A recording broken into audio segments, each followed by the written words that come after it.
Psaume 84, 2 Mon âme languit et même dépérit de désir pour les parvis de l'Éternel. Mon cœur et ma chair crient vers le Dieu vivant. Explication et méditation. Le verbe samuhada. Kazaf signifie aspirer, désirer ardemment ou avoir une profonde nostalgie pour quelque chose d'invisible ou d'inaccessible. Ainsi, il est parfaitement approprié pour exprimer notre amour pour Dieu, qui est invisible, ainsi que notre aspiration à son royaume. Le prophète Jérémie, que nous connaissons bien, était issu d'une famille sacerdotale et commença à prophétiser l'année suivant la réforme religieuse du roi Josia. Moins connu, le prophète Sophonie exerça son ministère un peu avant cette réforme et semble être de lignée royale, car il est présenté comme un descendant d'Ézéchia, Ézéchia étant l'arrière-arrière-grand-père de Sophonie. Dans Sophonie 2h1, le prophète condamne sévèrement l'idolâtrie des Judéens et les appelle peuple qui ne connaît pas la honte.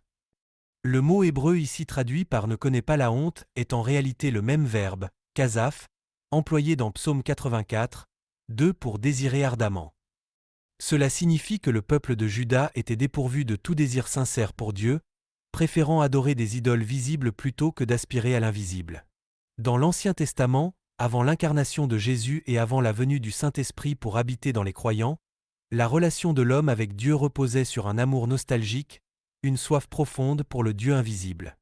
Cette aspiration ressemblait à un amour si intense qu'il pouvait provoquer une sorte de maladie d'amour spirituel. Les croyants devaient à la fois désirer Dieu et crier vers lui avec la certitude qu'il écouterait leurs prières. Alors, dans le Nouveau Testament, devons-nous toujours souffrir d'un tel amour nostalgique pour Dieu? Jésus, par sa croix, nous a donné le Saint-Esprit, qui est l'Emmanuel, Dieu avec nous. Mais en même temps, Jésus, l'agneau de Dieu, est éloigné de nous physiquement, assis sur son trône céleste.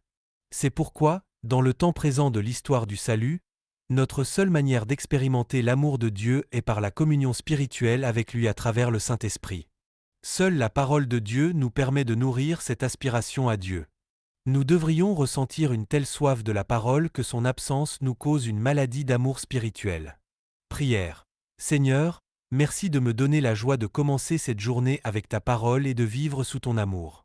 Même lorsque je suis loin des Écritures, fais que mon cœur continue à te désirer ardemment et à t'aimer à travers tout ce que je fais. Au nom de Jésus-Christ, Amen.